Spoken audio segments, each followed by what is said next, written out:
Michael Malice here, and let that be your welcome for the next hour. I love it, and I know the fans love it when we do these crossover episodes, and this one happened because of a certain incident I want to talk about.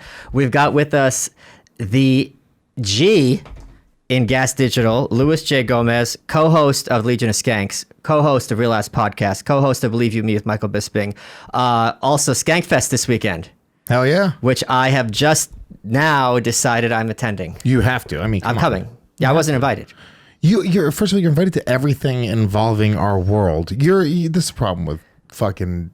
It's a Russian thing. Is it Russian? It's a Russian thing. You guys, you have to have your ego stroked constantly. No. We assume that people can turn on you and won't let you know. So you always have to be worried that you're not actually welcome.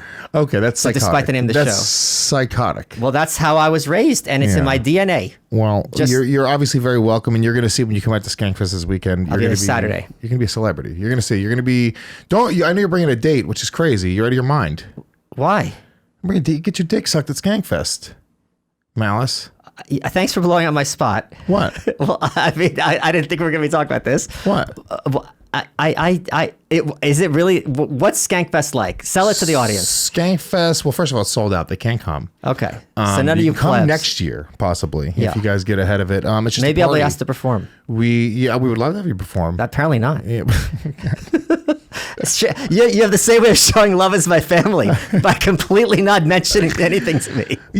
Listen to me. It is a 3-day comedy party. It is, I'm talking about just nonstop from noon until like 1 a.m., just partying with comedians and podcasters and just the funniest people in the world coming together for a weekend to celebrate. Dave Smith. And Dave Smith will be there too. He's actually going to be doing some journalism. And, he's going to be passing out Christian literature. Oh, yes. This is want. Yeah. Yeah.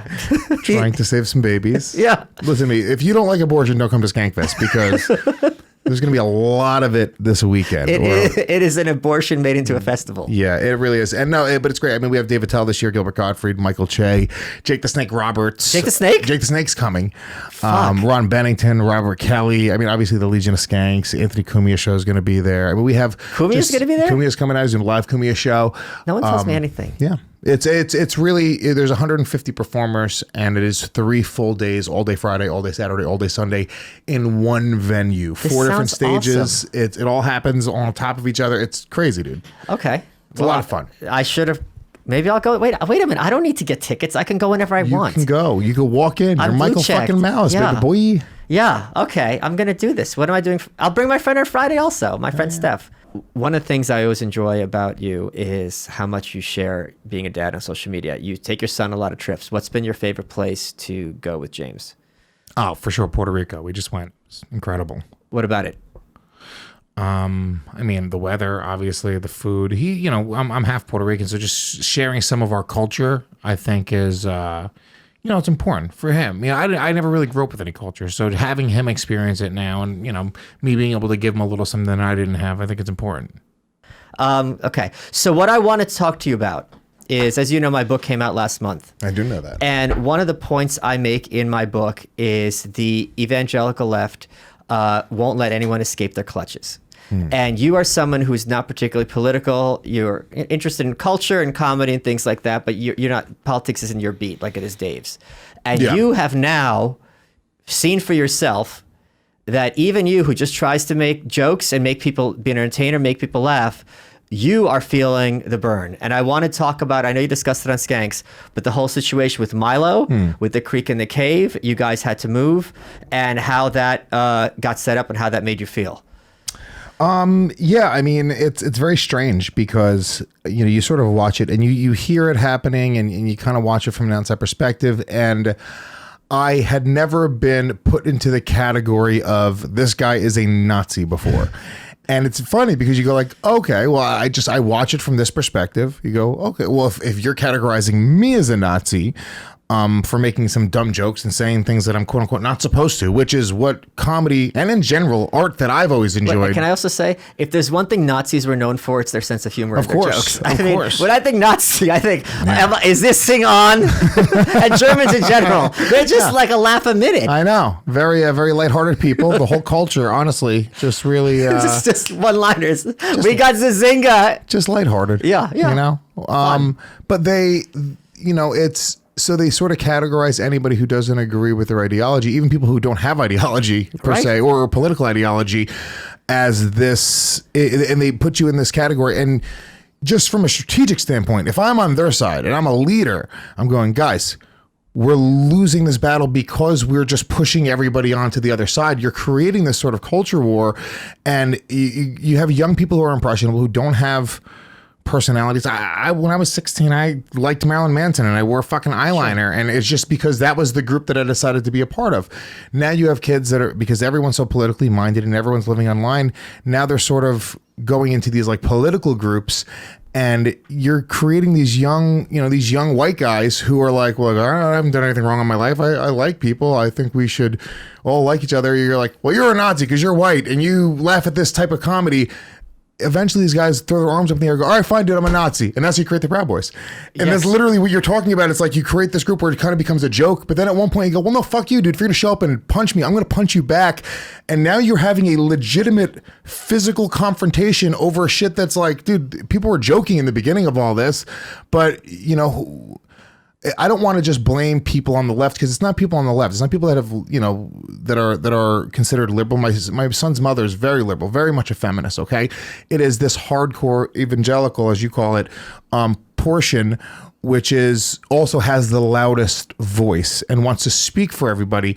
So if you talk to most people in the world, they don't actually agree with any of it. They don't really care. Right. We all coexist. I'm a collaborator. I work here at Gas Digital. We have, a dozen producers, 50 different people on the talent side. We have, 40 different brands that we work with on the advertising side. I mean, when you talk about the amount of people that we, have to collaborate with in order to make this exist, everybody from the maintenance guys that come in and help out, it goes out to thousands and thousands, of people that have to come together in order to make these shows happen.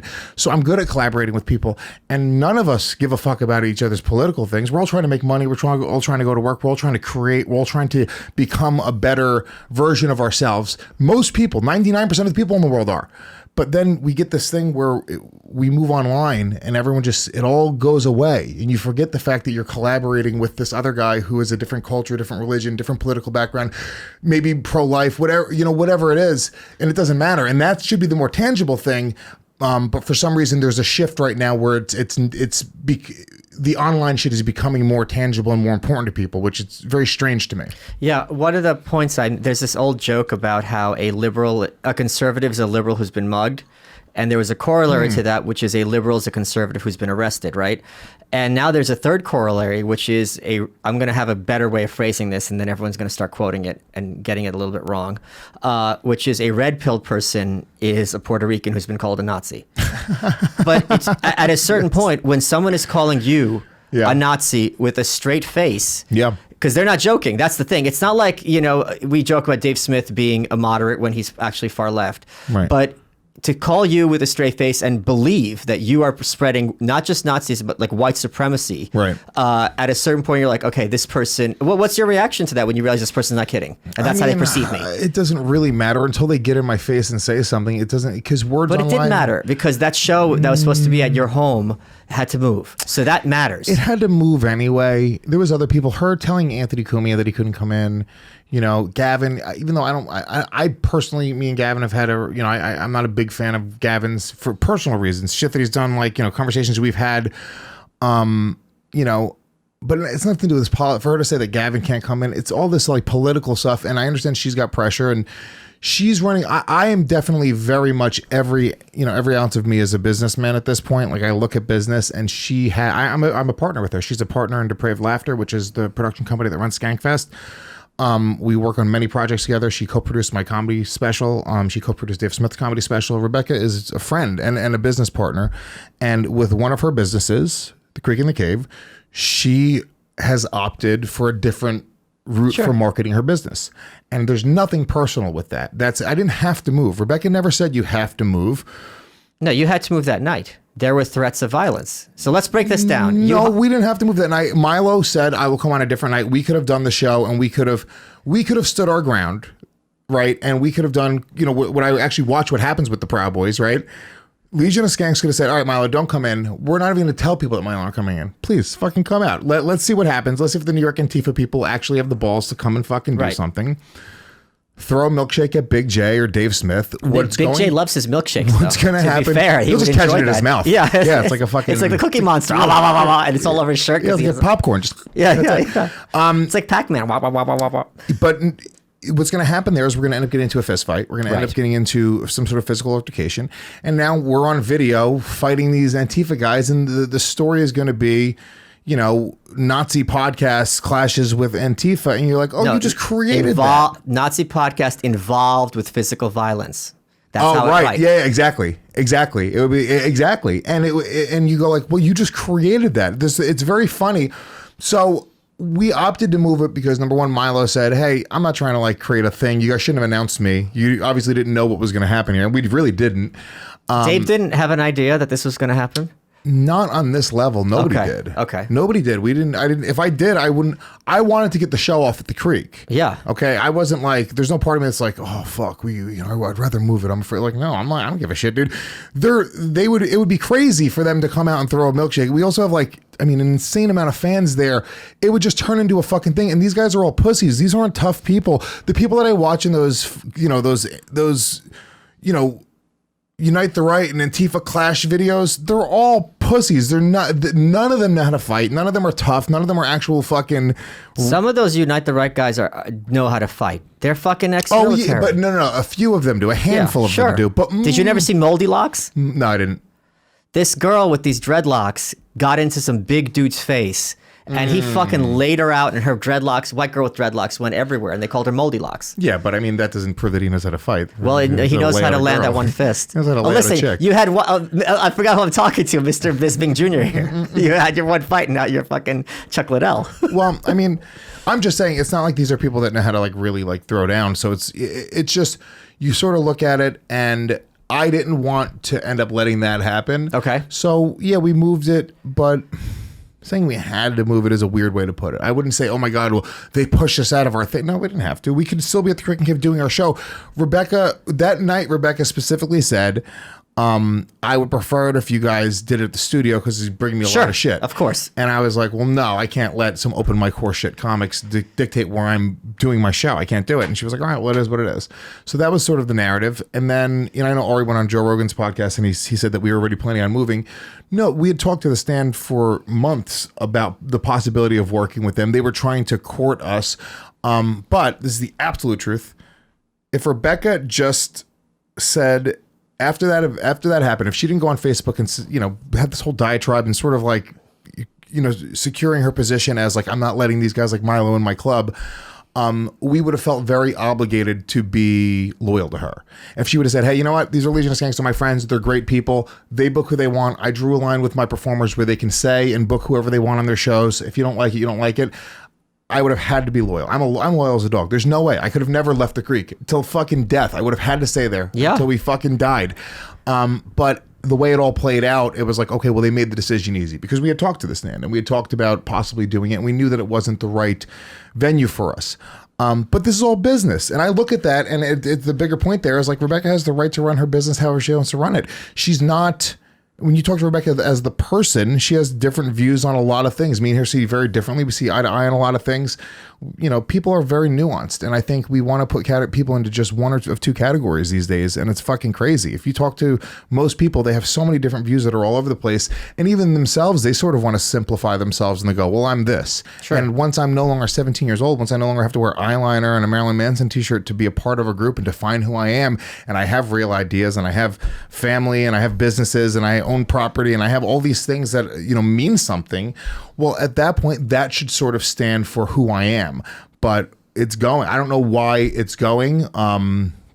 There's a bigger conversation sort of about how we're becoming more dependent on social media. And did you? I've cited this a few times, but whoever it was on Rogan, the fucking car guy, what's his name? The car guy. The car guy. Elon Musk. That's right? How you think of Elon Musk as the car guy? The car guy. The car guy. Isn't he not a car guy? Yeah, I guess that's like saying Jimmy Fallon's the suit guy. Kind of is though. Yeah, I guess. Yeah, technically. But he was just talking about how the idea of singularity and how eventually we're going to become one with the machines, and people are like, oh, that's so far off. But then you realize like your cell phone is just your brain now. It's like essentially you have this brain that's in your hand, and eventually. What about eyeglasses? Eyeglasses are your eyes being outside of your head in a sense. Yeah, your lenses. Yeah. It's all going to come together eventually, and eventually you're going to be able to just Google things just by thinking about it, and you're going to be able to know every answer, and you're going to be able to have more data. You're going to be able to. Rich people will have smarter, faster computer chips put into their brains, and I think that's way closer than we think. I think it's way closer. And then at that point, if everyone's emotions and on social media and all that shit is just sort of happening, and now it's in our bodies, well, then it's just reality. That is what it's become, you know? Okay, before we get to the singularity, let's worry about like I'm sorry, I'm high as fuck right now. Legion can I get another? This vape pen ran out of vape. Can you tell Brian to just trade, or it ran out of battery? And it has to be rattlesnake level. Yeah. No, but before we get to the singularity, we got to worry about today. And is there a part of you're running a network, you have 3 shows, have a festival, and there was drama last year with Skankfest. Yeah, a little bit. A little bit. Me. It's all me. But is there a concern that kind of to use a nerdy reference, like the eye of Sauron is on you, and now they're going to try to do their best to take you out? No, because we lean into it. You know, We're not. You know, we had those Guys Be Fuck Girls on our podcast last night, and they're very much a feminist podcast, but they're comics, and they're not fucking learned feminists. You know, right. They're just chicks, right? So they say dumb shit, they make dumb jokes, and then they get dissected by this, group of people that aren't comedy fans. They're fucking fans of feminism, and they got torched online by their own fan base because they were fetishizing black guys, and they were just talking about how wanted to fuck this black guy, right? That was the whole conversation, which is so. Just dumb. Like, yeah, of course. You don't think that black guy is fetishizing this fucking white snub on a bitch? Of course he is. Yeah. It's part of it. It's hot. It's why I like Asian chicks, right? You like Asian chicks? Not really. Okay. But when I do, you know what's going on in my head? Thank you. So, yeah, we lean into it, though. Legion of Skanks, most offensive podcast on earth. Gas Digital Network, we sort of, the type of branded humor that we have here. We're very much, I don't like to use the term free speech because it has almost negative connotations at this point, which is fucking crazy. Yes. But we definitely have a sense of freedom of expression here. We would never apologize for anything here. We would never scrutinize anybody's guests, who you guys choose to have on, the words you choose to use. We're partners, you know what I'm saying? And it's your job to run your business, and it's our job to try to help you run your business, as in the podcast. But I think Legion of Skanks and the branded humor that I have, it's people sort of leave us alone because we're not pretending to be anything but that. Louis C.K., he started being this guy who's calling Trump a Nazi, and he's literally Hitler and blah, blah, blah. And then he gets killed by those people because he's sort of, putting himself into this category of, one of the good guys. We don't pretend to be one of the good guys. And I think that people need to sort of pick and choose. If you're going to choose a fucking line to be on, that's sort of the line. You can't tiptoe. I see comics doing all the time. They're like, oh, I don't know if I want to say this on a podcast. You're like, dude, you've said too much already. As soon as they already have if you type in a YouTube video and now you can click a button and then they transcribe all the words you say. You don't think they're going to use that technology to go through every podcast on iTunes eventually? And anytime somebody says the N-word, that's going to be stripped from history. That happened. Be gone. Someone decided once that I'm a homophobe, white supremacist, and they clearly ran a search for the word gay on my Twitter's feed, and the best they found your Grindr profile. Okay, great stuff. Just a little bit of the comedy. No, I can't make Malice just a little bit of the comedy happenings that you'll hear this week at a Skankfest. Right, hey, you're gay. Oh, what are you, a Grindr? Yeah. Literally my act. I have seen it. I've seen the special. That's literally Zach. And the best they could find is that 4 years ago, I tweeted during a Republican debate that, holy shit, I just became gay for Ted Cruz. And they're like, blah, blah, blah. I'm like, that's all you got? That's the homophobia? But I agree with you. But here's my point. I have never even asked you this. One of the questions I often get in my live stream is people suggest guests for this show. And because of my work, I have many guests who are even more radioactive than Milo. And I've always been scared to bring them in here because I feel that I have a responsibility, if I'm in somebody else's house, not to bring headaches to their door. Doesn't really bring a headache to my door. It does. Because if I have Gavin in here, Right now, he's on the as an example, and he's not even the worst in terms of how people are attacking. Right. I think people attack Milo more than Gavin. Sure. But Gavin's small potatoes compared to what Milo. he's not small. He has a big lawsuit against the SPLC right now. I know, but I'm just saying in terms of what I've dealt with. Oh, okay. That's the fair. reaction to having Gavin on was fucking, and also it was pre Proud Boys, fucking homegrown terrorist group shit. No, I'm talking about now. Like if right now people say get Gavin, get Milo, right? I have to worry about you. I have to worry about advertisers. This is why I don't like it, though. That's what I'm asking you. As your what your get opinion whoever is. you want to get on, because it's not, it's. And it's almost like it kind of goes into what you were saying before about, do I sort of worry about the watching eye and do I worry about where it's going? It is 100% going to change. We are going to have major limitations on what we can say on the internet. No questions asked. And they're going to pretend it's this net neutrality thing, protecting everybody from bad things on the internet. But the reality is going to be used to control the content and control political shit. They figured out now that trolling is a legitimate way to sway people's fucking opinions. When did you get totally, this is the red pill. You're being red pilled. When did you get red pilled? Was it the Milo thing or before that? What do you mean? What is the red pill? I don't even really understand it. I know that I'm sort of. There's this documentary called The Matrix, right? Yeah. And basically, what the premise. It's a movie. It's Keanu Reeves. Okay, so maybe you're not red pilled. Okay. You're red pilled once you realize it's a documentary. And the premise of this documentary is like what we're told in the press and in the media is not in fact truth, but a carefully constructed narrative designed to control people. Yeah. And you were just referring to that. And it's not as carefully constructed. It's like chaos, but then people within the chaos figure out how to manipulate. Sure. So it's not carefully constructed. I think, and this is sort of my job, is within the chaos to navigate and become rich, successful. It's always going to change. Sure. We can't control that chaos. None of us can control. To try to navigate through this world and be in control. If I start to worry about like, oh my God, they're going to take away one of my sponsorships, I'm going to lose my fucking mind. It's my job to pivot and move. And yeah, I'm going to lose sponsors. The amount of things that I've lost without even knowing that they were ever even on the table. If I start to think about that, I'm going to drive myself crazy. Or I can think about the things I can control and the variables I can play with.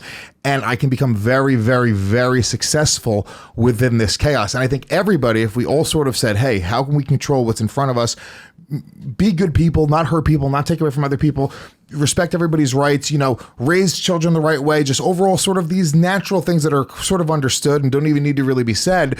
I think we would go a lot further in the world. But everyone is sort of, But that's like saying if you've never done a crime, you don't have to worry about getting arrested. And that's nonsense. And I know you don't believe that. If I was a betting man, I would say you're probably never going to have to worry about getting arrested. Well, just in general, people that don't commit crimes in general don't get arrested. I don't know anybody in the world who doesn't commit a crime. We jaywalk every day. Sure. So, but regardless, you have to make some generalizations, no, if somebody never committed a crime in his life and you said, would you bet the house that this guy's never going to spend a day in jail? I'm like, yeah, probably not. Well, I would bet that. You don't have to bet the house, but the point is. It could happen. You can get hit by a car. You're more likely to get hit by a car than go to jail without being a criminal. Much more. So people, that's not as big of a problem to me as even walking down the street and jaywalking. But my broader point is this. It seems like you're saying if you just fly right and play by the rules, then you can't expect anything. It's not playing by the rules. Fuck the rules. You have to make your own rules. Sure. What I'm saying is you're not going to be able to redistribute the deck in your favor. Everyone's not going to be able to be even. Sure. What you can do is you can just play the game. And that's sort of my philosophy and how I live my life. Like I don't really sweat the stuff that I can't control as much. But you can control because very easily you can see a news article being like Gas Digital, which frequently hosts white supremacists, blah, blah, blah, blah, blah. And that's how the article starts. And right away you're done for many people. Yeah, but that's just a rainy day. So what am I going to live my life going like, oh my God, I never want that article written? How do I avoid that article? That's crazy. That's not why I do this. I do this because I want to be my own boss. I had a conversation with my son. I took him to Puerto Rico for Father's Day. And I really do believe this. Success in They celebrated in Puerto Rico? It's crazy. Well, they're all fathers, yet none of them see their kids. Oh, so that's what I celebrated. Father's Day. It's never cerveza. I want to take a second to tell you guys about our sponsor, BetterHelp. If you go to betterhelp.com/malice, you get 10% off your first month. Here's what BetterHelp is. If something's interfering with your happiness or preventing you from achieving your goals, BetterHelp Online Counseling is here for you. What do? They offer online licensed professional counselors who specialize in issues like depression, stress, anxiety, relationships, sleep, anger. Good thing Lewis is on this week's episode. They help you connect with a professional counselor in a safe and private online environment. Anything you share is confidential and it's convenient. If you go to betterhelp.com/malice, you get 10% off your first month. And you can schedule secure video or phone sessions, plus chat and text sessions with your therapist. If you don't like your therapist, you think they're giving you too much lip, too much attitude, that might be a good thing. You might need pushback, but you could always request a new one at any time with no additional charge. If you go to betterhelp.com/malice, you'll get 10% off. Michael Malice here. I want to take a second to tell you about our sponsor, Shippo. It's like a hippo in a ship had a kid. If you go to lets.goshippo.com/YW, they'll help you save on your shipping costs. You get a free plan for 3 months free. What is Shippo? Shippo helps you get up to 90% off your shipping costs from top carriers like DHL and U.S. Postal Service. They connect up to over 55 carriers worldwide, and they use over 35,000 companies using Shippo. They've got an average year-to-year growth rate of 77%. But more importantly, it saves you money on shipping because you can save time by printing labels at home and never going to the post office again. They help you focus on growing your business. I know a lot of you guys are business owners, by making shipping effortless. And since you guys are business owners, you don't want to waste money. So if you go to lets.goshippo.com/YW, you'll get a free professional plan for 3 months just by signing up. Let's get back into it. But I had this conversation with my son, and I'm trying to explain to him, because he said to me, he was like, "Oh, Dad, I don't want to grow up because I'm not going to be able to have fun the same way that I'm having now," which is a pretty astute thing for a little kid to say, because most kids want to grow up. And I explained to him, I was like, "Well, no, James, success." I was like, "There's going to be a little bit of time in the middle of your life where you have to work really, really, really hard. Yeah. And then you're going to be able to have the same type of freedom you had as a kid." I'm having more fun now as an adult than I ever had as a kid. More freedom, more childlike freedom, waking up, doing what I want to do, playing the way I want to play. That, in my opinion, is ultimate freedom. Feeling like you have a safety net, like your parents are going to take care of everything. I don't have any parents, you know what I'm saying? And I don't have a safety net just yet, but having that complete freedom to sort of, and I create what I want to create. I speak into microphones and I say the words that I want to say. That is true success. And for me to start to worry about all of these things and go like, "Oh, well, I hope they don't get that article written," I feel like that's going to be taking away. I would rather make less money. I would rather have less partners. I would rather have less people exposed to me, and truly be successful. And there's more money, in my opinion. And the way that I'm doing it, I think there's way more money, way more opportunity for myself, because this is a niche. Saying what you want to say into microphones, that's a niche at this point, right? That is the new alternative version of entertainment. So I believe that I can navigate within that world and be very, very successful. So you're telling me I'm wrong. I've been approaching this wrong. I think you should have whoever you want to have on your show. Don't think about me. If I tell you I have a problem with somebody having a show, you should say, "Hey, I don't want to work with this network anymore." That's crazy. That's crazy. I'm sorry, but I do think I have a responsibility to be as professional as possible. You're navigating the game different, and that's okay. You're not doing it wrong. I shouldn't say you're wrong, because all you're doing is there's this chaos and this craziness, and you're going, "All right, I'm choosing this little path," and it's not making or breaking anything. You know what I'm saying? Like, nobody's going to freak out because you don't have a crazy controversial figure in the studio. It'll give you some views on that show, I'm sure. Maybe it'll help a little bit. But the reality is you can do that in your apartment. We can send a rig and... That's not what I mean, but in terms of advertisers, right? Like if I have... Milo read our ads. Doggy, Milo read the ads. And we contacted every advertiser afterwards and said, "Hey, just so you know, we had this controversial figure on. We just wanted to make you aware, because it's my responsibility to those advertisers." That's right. And if they said to me, "Hey, I don't want that to go out with my name on it," we would have moved the ads. None of them said that. They said, "Cool." So Robbie's does ad sales here at Gas Station for people who don't know. So you're telling me if I have these controversial figures on, it's not going to make Robbie's job harder? It may, but it's not your job to make Robbie's job easier. It's my your job to create the best content possible for you and your fan base. It depends. Are you more worried about sponsorship dollars or creating the absolute best content? Because I believe creating the absolute best content trumps all. That the money, the viewers, everything will go up. The short play is like, "Oh shit, dude, Sherry's Berries, they don't want to be associated with Gavin McInnes." Yeah, all right. I understand that. I understand why, but we have great relationships. We also have a bunch of great alternative advertisers, fans of the network that hear the shows and go, I have a business and I'm starting online. I want to advertise. Do you know how many sponsors we have just from that sort of, they know what we do. And yeah, we're going to lose an advertiser one day. That's definitely a part of this business. It's definitely a part of it. And it's a shame, but I don't know. I mean, people have responsibilities to their, their families, and some dude doesn't want to lose his fucking job, at Sherry's Berries. He's like, I don't want to fucking be called a Nazi and said I'm supporting Nazis. Yeah. It will change, but it's not, I'm not going to change my behavior based off of those things. I'm not going to keep on shifting and running away from that. I would just rather meet it head on. I don't see it as shifting and running away so much as why am I bringing headaches into somebody else's house? I think that's terrible. It's just not a headache. It is absolutely a headache. It would be if this was a network that didn't lean into this type of material. I think it's much more of a headache. I think if you were bringing them into, fucking, one of these West Coast networks or one of these, but we don't really, Legion of Skanks says worse things than Milo has ever said. Okay, that's very revelatory. Let's pivot to something else, because one of the things I talk about in my book is dark humor.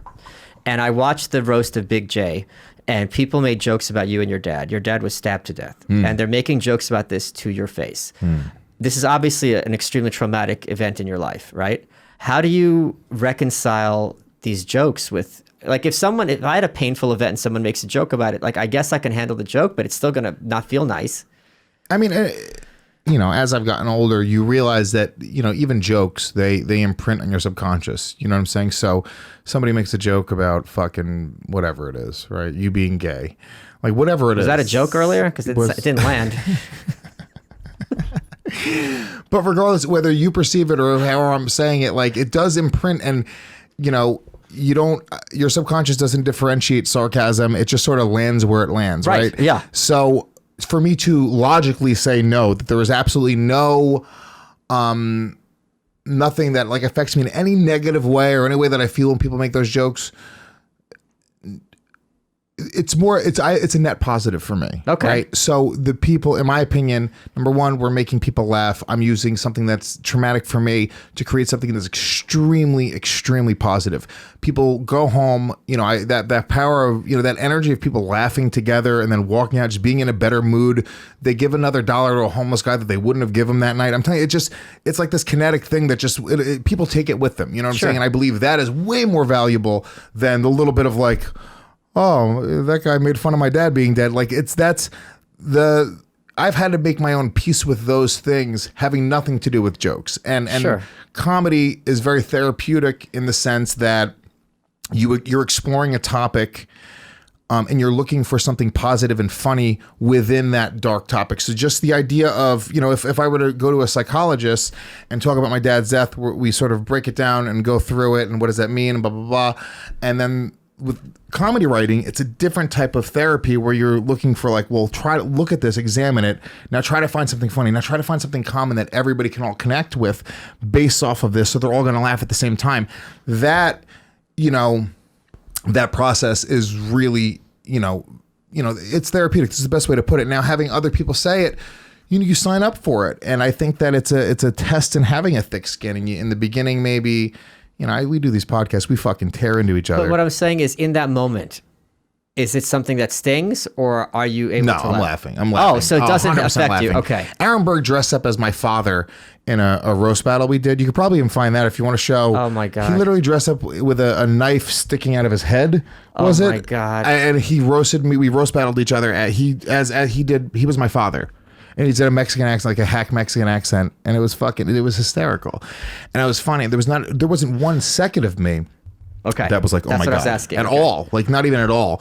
I think you think about it later on, and you go like, oh shit, I have family members that are like watching this, and they're not going through the same therapy. They have to go to therapy to deal with this, and it's like, that's their uncle or their dad as well. I have a half brother and a half sister, but yeah, no. One of the things I always enjoy about you is how much you share being a dad on social media. You take your son a lot of trips. What's been your favorite place to go with James? Oh, for sure, California. I brought him last year, brought him to Los Angeles and Orange County, went to Universal Studios. Yeah, I mean, I love LA, and as he grows up, he's going to probably spend more and more time there. So it was nice to introduce it to him. Why is he going to spend more time in LA? I mean, I figure I'm bi-coastal for the most part. I'm in LA like 6-7 times a year at this point. Eventually, I'll assume I will be truly bi-coastal. So. Yeah, is this true that you're going to be a gas digital studio opening up in LA at some point? Yeah, we're working on it right now. Right now, we got a couple things happening out there, and hopefully we'll be announcing that very, very soon. But we have a great partnership happening right now on the West Coast. One of the things that's changed for me in recent years is it's very kind of hip. That's not the right word, but it's part of the New York culture to talk shit on people who post their kids on Facebook. For me, like seeing James on Instagram, and a lot of my friends have kids now, gives me such joy. Yeah. Why do people think? I see people say that sometimes. They're like, "Oh, why do you put your kid out there?" And I was like, "Well, number one, I have family members that I don't see, and they want to be able to be connected with my son, and I can't individually text every one of them." There's part of it as I get more famous, I do get concerned. Like, sure. You don't want to put your stuff out there, but look, one of the things that I do, being a dad, I'm really proud of it. Yeah. But when people take a picture of their car or whatever it is, the only thing I got is that little kid. You know what I'm saying? He is so sweet. He's the best. He's the best little boy in the world. And you and I did not have fun childhoods. So no, as you and I have discussed, it's like for you to give him what we didn't have is like the best gift. And I hear a lot more, much more often than like, oh, why you put your kid up so dumb? We don't want to see your fucking kid. Much more often I hear, hey, dude, you're really inspiring me to be a good dad. You're really inspiring me to be a peaceful parent, to not strike my child. I have people that hit me up weekly. I have people that hit me up that go, hey, dude, I wasn't a peaceful parent, and now I am a peaceful parent because of what you talk about.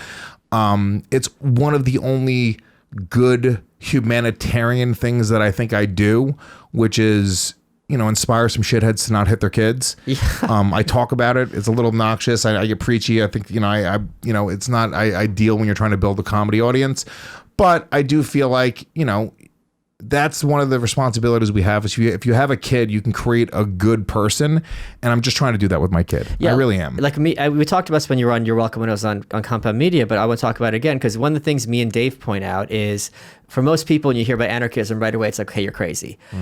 If once me and Dave sit down and talk with them, they might still be like, okay, you're crazy, but at least they won't be like, this isn't an option, right? So I think for you to sit down with people and be like, hey, have you even, people don't even consider the possibility. If your kid's running around screaming, you gotta physically do something to them. And if you say, hey, there's another way, I think many people, not most, I'll say many, are looking for reasons not to lay their hands on their kids. Yeah, I think so. I hope so. And it's not like you're coming at this as a beta soy boy. No, not at all. I mean, you're a beta Puerto Rican boy. My son, my son is, he's not going to, people are like, oh, your kid's going to be pussy. My kid's in jiu-jitsu. Yeah. My kid, there's no part, he's growing up in New York City, he's growing up in an environment where, his mom is pretty gritty as well. And you know what else? He can be hardened later. Like, do you need him to be a tough ass at 6 You're right. or 4? They really are you don't. kidding me? They really don't. And they're at this time, they are so impressionable, and you are programming them. Kids don't understand. You're talking about like subconscious, right? That's what it's all subconscious when they're that young. Yeah. Like they're not reasoning. They're not understanding sarcasm. They don't get jokes. They don't really understand the nuance of conversation and, inflection of your voice. Like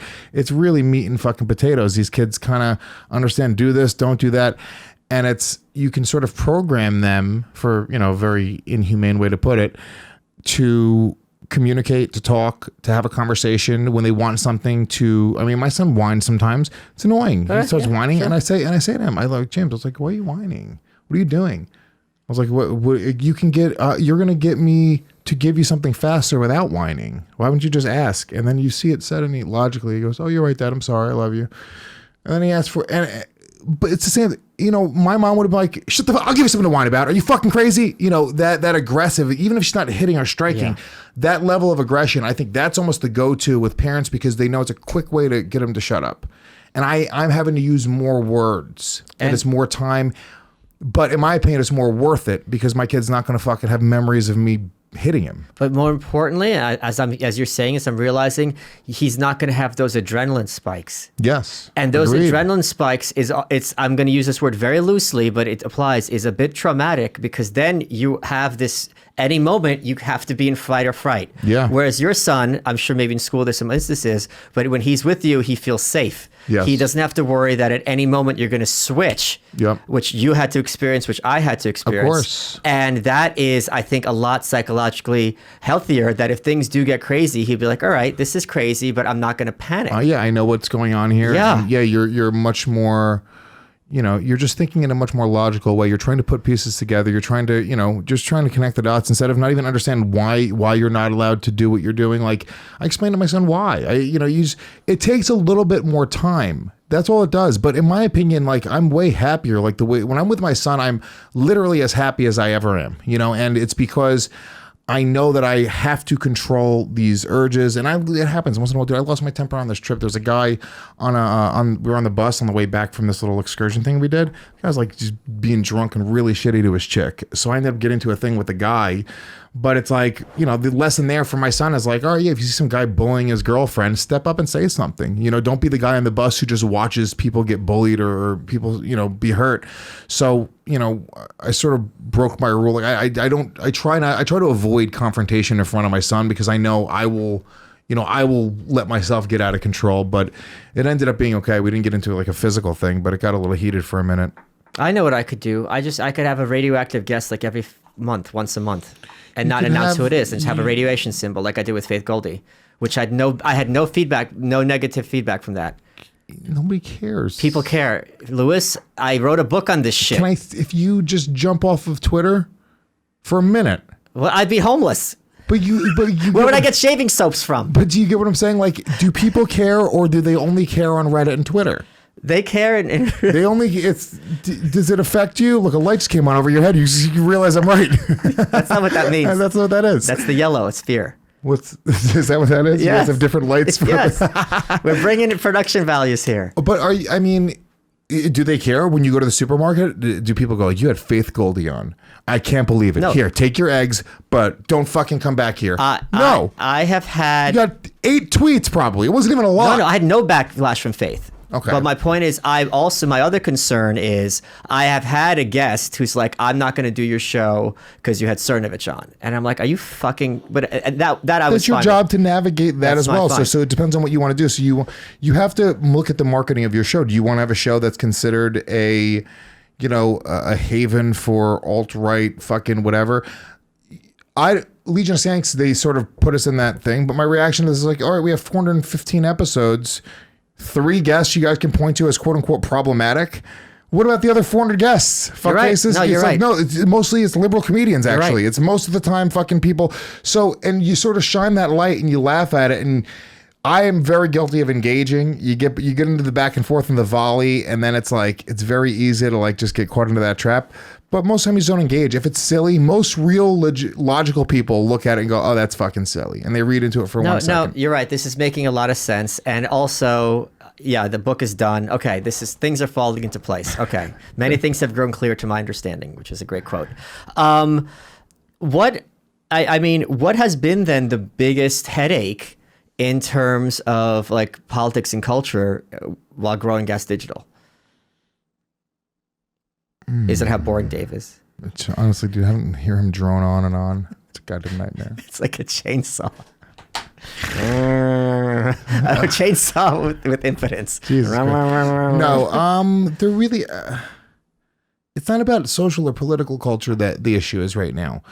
I think what you kind of said before, which is like we do end up making decisions based off of it, even though we don't want to. Yeah. Right? Like, I would probably just ask Milo to do a podcast with Gas Digital because he's fucking hilarious. Right. Right? But I have a responsibility to you guys. I have a responsibility to everybody else. And Michael Bisping and Tommy Dreamer, and these guys didn't sign on to be on a network that is quote unquote problematic. Right? So that's the branding of this business. But the branding of this business is also, we can have conversations with whoever, it wouldn't be a right fit because of that, so that sort of sucks. That side of it sucks because, all things considered, if we didn't live in this climate, I would probably take more chances like that. Okay. So I'm going to have more controversial guests. You should. You 100% should, I don't want to be considered a controversial brand, but I don't think that you having a conversation. The most offensive podcast on earth is pretty controversial, if that's your tagline. Sort of, sake. but it's sort Skanks of is not it's a safety net, non-controversial. bitch. It really is. It's why we're not. It's why they consider other shit more controversial. It's why people get fucking dragged through the mud. Because you're owning it. Yeah, yeah, because yeah. we're saying it is what it is. It's almost like, you remember that movie, The Aristocrats, that came out years ago? So it's like, nobody was like, oh my God, did you hear what he said in The Aristocrats about child rape?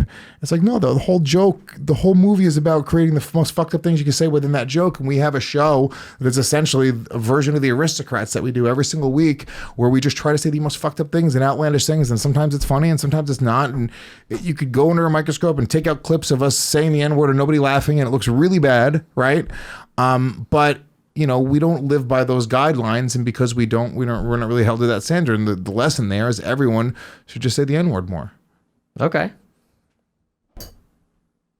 You want to do it? Like an acapella group. I had Joey Salads in here 2 weeks ago, and he goes, "Is it okay to curse in this show?" And I go, "Yes, only the N-word." I was like, "What?" So tell me more about Skankfest. How many years has it been going on? This is going to be the 4th Skankfest, and it's been bigger every year, yeah? Yeah. We're doing 3 full days this year, and once again, it's a celebration of freedom of expression. Just, you know, and it's not dirty comics by any means. You know, Nate Bargatze's there this year. We've had Jim Gaffigan.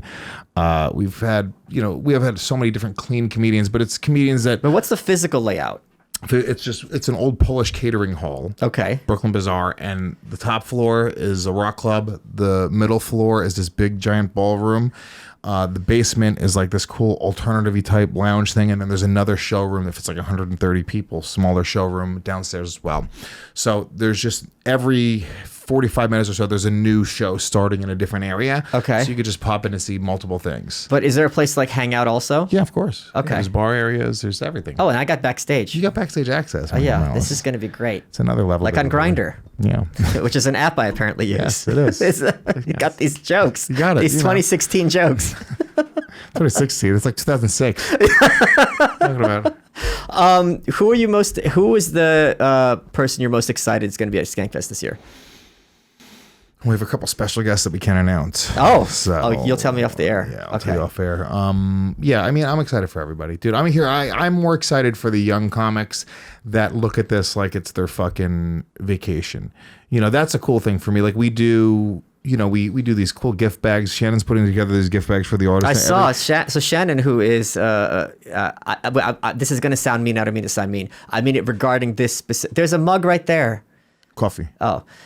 I come in and she goes, I volunteered to put all these gift bags together by myself. She didn't volunteer. She's getting paid like $1,000. What an asshole. But she's doing it by herself. What an asshole that she is. She volunteered. All right, Shannon, cool. Guess what? Awesome. I'm going to take that money now. Yeah, you'll pay for my Uber. These fucking people, they swear. She's trifling. Every one of them. No disrespect. It's ridiculous. No disrespect. Volunteer my ass. Nobody volunteers to do anything around here. Well, she's sweatshopping, putting those bags together. So what's in those goodie baskets? It's fun stuff. There'll be some fucking weed and gummies and some alcohol and some vape pens and some. Okay. I mean, just like lots of fun. Blue gifts. Chew? No Blue Chew. You need a prescription. Yeah. I still never sent away from my Blue Shannon, Chew. there's a hole in the bottom of each bag, so she'll give you a hand job through the bag, which is better than Blue Chew. And she's got those long nails to cut you up, which if you're into. It's not bad. Some guys are into those long nails. But the young comics, they get to come out, dude. It's really cool to watch. We've created something that people are like genuinely excited about. If you go online and watch the way that people talk about it, you know, it really is. It's very unique. There's nothing else like it. There's no other comedy festival like it. You know, like I said, it sounds like I'm selling it, but it's already sold out. So I'm super excited to go. Yeah. If you guys are enjoying the show, and how could that be possible? Be sure to check out letthatbeyourwelcome.com. It's the official podcast site powered by Wix. What's Wix? You know, everyone's always saying, if you don't like it, make your own Twitter. If you don't like it, make your own YouTube. A few years ago, if someone said, if you don't like it, make your own website. Well, now you can. It's really easy. Because all it took was one company to give you the tools to do so. With Wix, you can sell products directly on your website, including downloads, start a mailing list. Tom Woods loves that one. add members of your team so people can edit or update it. You can connect to Google Analytics. And they've got something called ADI, Artificial Design Intelligence. You answer a few simple questions and they create a stunning website for you. If you know how to use PowerPoint, you'll know how to use Wix. I've used it. It's really, really easy. If you go to letthatbeyourwelcome.com and click the link at the bottom, you can, first of all, you can see how the site would look. You get 10% off of any premium plan.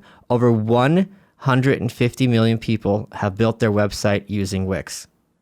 Just go to letthatbeyourwelcome.com, take a look at what we've done, and you can improve it, and you'll get 10% off any premium plan. What is happening here? Thank you. It's giving me coffee. They opened the door to the gas chamber. The gas chamber. Thank you for telling Joe Rogan that we call it the gas chamber. Oh, you're welcome. You are welcome.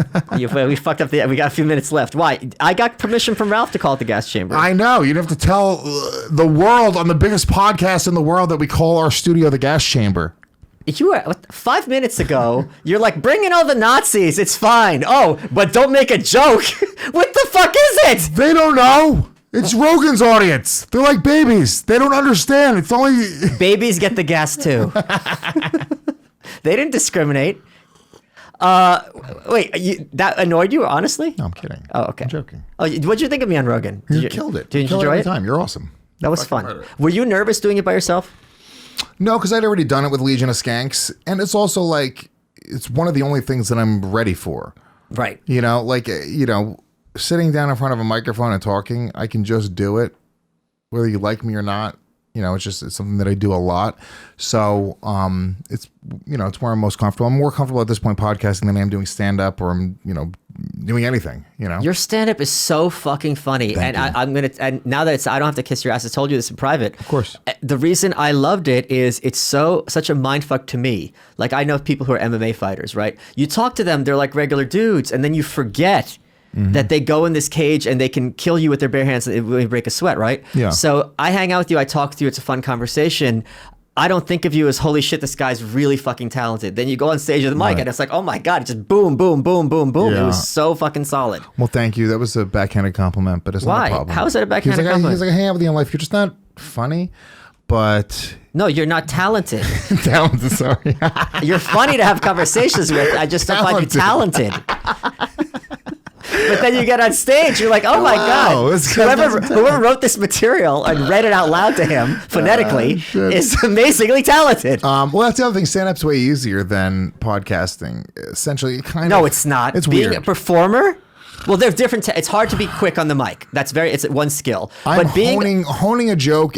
Once you get over being nervous going on stage, honing a joke and making that funny is easier than being funny for 2 hours every day on a podcast. And it's almost impossible to be off if you're a stand-up who's been doing it for a while. Now, you could have not a good set, but to really bomb as a stand-up, it's goddamn near impossible if you're good. Yeah. It's like your jokes are going to sort of hit. You have your jokes to lean on. You can fuck up. When I bomb now, it's because I go, I'm so bored of my fucking jokes. Let me go and just do crowd work and see where it goes. And then I say something that, some chick gets offended and then the audience gets nervous. And then at that moment, somebody drops a glass and that sets everything else off. And then we're in a moment of just all awkwardness and you never dig yourself out of that hole. That can happen, but that's so rare. I mean, that's such a rare occurrence that, this perfect storm of like your jokes that you've been doing for 15 years, none of them are working. You figured out how, like, I'm only writing better stuff now than I've ever written. Like, that's the other thing is it sort of compounds. So you become a better stand-up. Yeah, but you owned that room and you had such presence. And is that something that you worked on or was that something that was organic? I definitely worked on. But I had a lot of presence when I was younger. I was way more personality than I was good at writing. Okay. When I was young in comedy. But, I was terrified for the first 10 years before I would get on stage anytime. My heart would be beating through my chest. So you sort of learn to fake it. And then eventually you're not faking it. You're like, oh shit, I'm actually confident right now. I've actually been in 1,000 shit rooms with a shitty microphone now. Because before it's like you get your home club. For the first 10 years, you find your home club. You're like, I'm comfortable here. Anytime I'm up at this club, I can kill. It doesn't matter. And then you go on the road and you're like, oh shit, there's a Yankee game on at the bar while I'm trying to do a joke, and that fucks you up and it throws you off and you're nervous. You got your hand in your pocket and you're projecting an energy onto the audience. They mirror and match your energy. But once you've done 100 of those gigs where there's a Yankee game on at the bar, it doesn't matter anymore. You make fun of the Yankee game and you're in your moment and they laugh at it. And the audience wants to feel comfortable. They want to feel like, oh, this guy has me on this journey and I don't have to connect the dots for him. I can sit back, take a drink. They don't want to have to think. That's the thing about a comedy audience. And that's not a knock. They're there for that reason. If they want to have to be funny and charming and think of quick-witted quips with their fucking friends, they would go to a bar and have that conversation. Yeah. They want to be taken on a fucking like virtual reality ride of funny, and just a good comedian will just say, sit back. Even if they're not doing well, you sort of have this level of comfort. You don't even realize when a great comedian is not doing well. When you see Dave Attell, what he'd consider a bomb, you'd be like, he's fucking murdering. He's incredible. He's in this moment. There have been many times I've been on TV and I felt like I was completely stammering and looking like an idiot. And then I watch it home and it's completely imperceptible. So it's the same thing with like David Attell. Like for him, like, oh, he bombed in his mind, and you watch it, you're like, you fucking killed. We're our biggest critics. Yeah, we overthink every little thing, and but that's why we're good. That's why you're a good performer and you're a great broadcaster. It's because you think about it and you're holding yourself to a standard of other great broadcasters and people that do this at a really high level. You probably have people that you're better than, that you still look up to, that you still go like, oh, that guy's great. But the reality is you've surpassed that skill level. Tom Woods, for sure. For sure. What a joke. 100%. Oh my God. Talk about 2006. Jesus Christ, man. That's hilarious. That's a bigger train wreck than Auschwitz.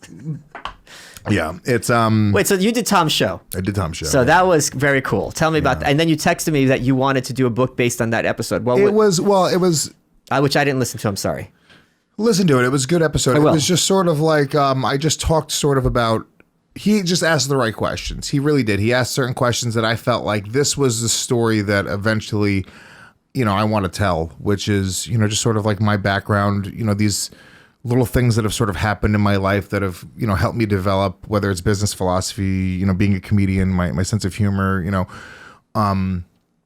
and he just sort of touched on these things. And after I was saying certain things, I was like, oh, that's fucking good. That's sort of the story that I would want to get out. So yeah, go listen to it. I thought it was a good episode. I really liked Tom. He was really cool. I didn't curse really at all. He did a couple times. Was it weird? I mean, because Dave Smith has Tom on such a huge pedestal, as do I, in a different way. Well, he needs one. Tom's like 5'1". I'm here all day. He's got these. I'm here all day. You got the short jokes. You got the grinder jokes. All day. Airplane food's not as bad as it was when you left Shut that up, gay boy. Okay. Oh shit! Oh, wait! Hold on. Oh, shit! Oh. Is that a lighting change? Shit! He's in control of the lighting. I am in control. We have the ability to let me be in control of things at that chair. Yes. Fuck off, Lewis. Why do I trust anything to this team? You can't even articulate that to me. Yeah. Well, it took me weeks to work on it, and we got it all down. So there's an animation too in post. I love it. Yeah, the autism puzzle piece lights up and fills at the middle of the screen. One of the things I always enjoy about you is how much you share being a dad on social media. You take your son a lot of trips. What's been your favorite place to go with James? I think probably the Grindr headquarters. Yeah, just brought him there. Just honestly look at different ways, interesting ways to use technology to get new dick. Did all the Jack dudes there make fun of your love handles? No Jack dudes. It's all nerds, like Indian nerds. Indian? And I don't think any of them are gay. They're just, they're solid coders. And, overall, yeah, I think that was probably one of the best trips I've ever had with my son.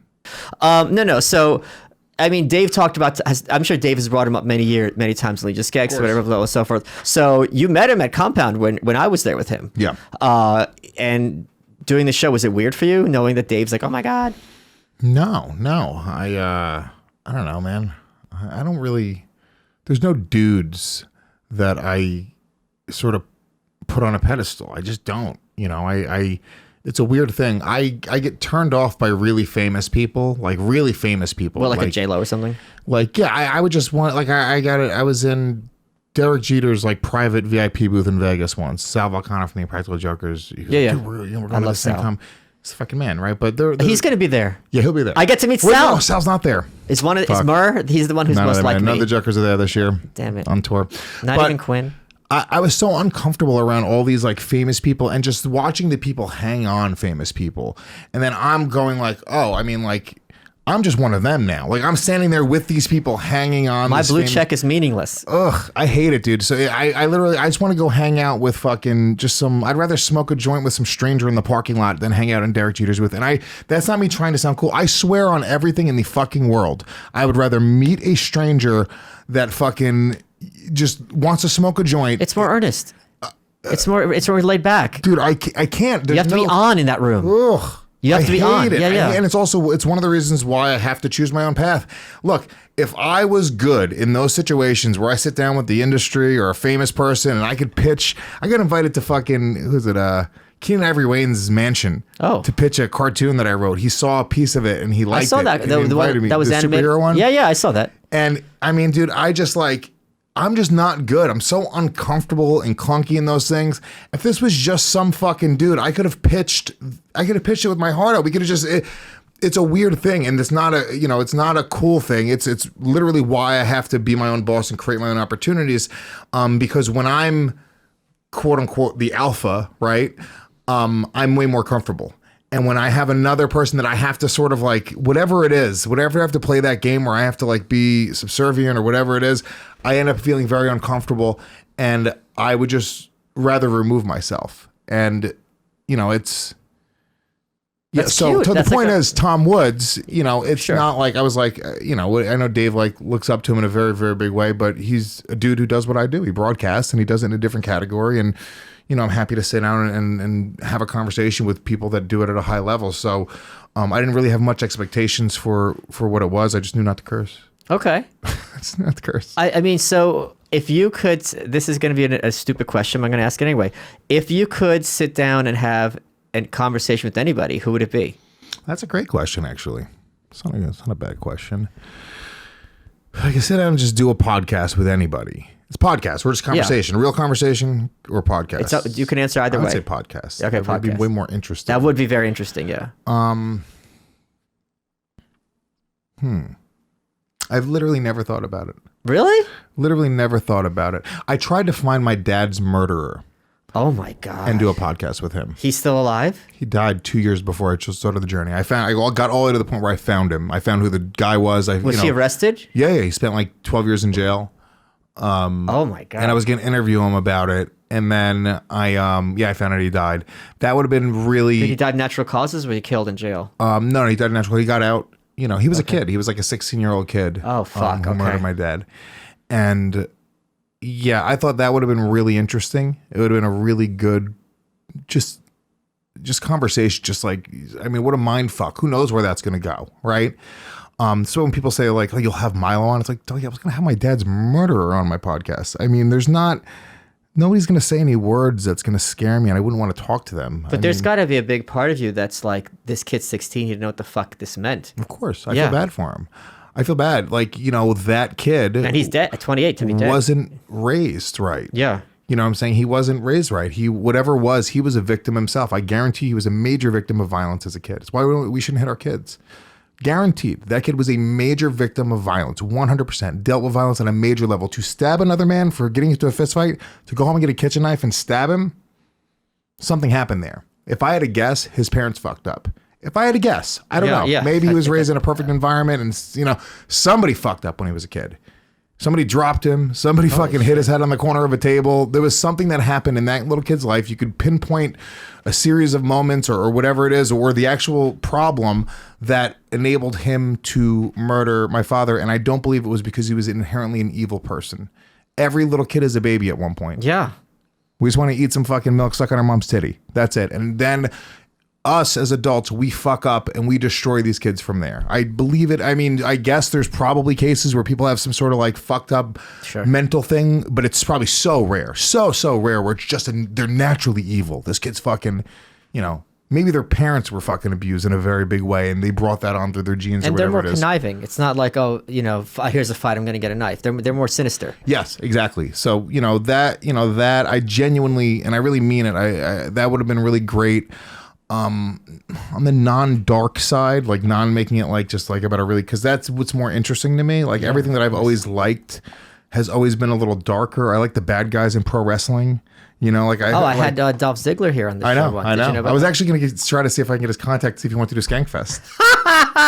He does stand up now. Yeah, and we ended up. That's a good point. Wait, I shouldn't have laughed. He does do stand up. He does. You should have asked Hit me. him up right now. Text him, be like, if you want to come in, come to, because Jake the Snake Roberts is doing it. So I think it'd be so much fun. Dolph is super booked. But I know, he's super busy. Next year, I'll get him there. For sure. Yeah. For sure. If he ever comes back here. So, geez, don't get me started. Oh, yeah. So, yeah, I don't remember what we were talking about. We're talking about who you'd want to talk to. Oh, right.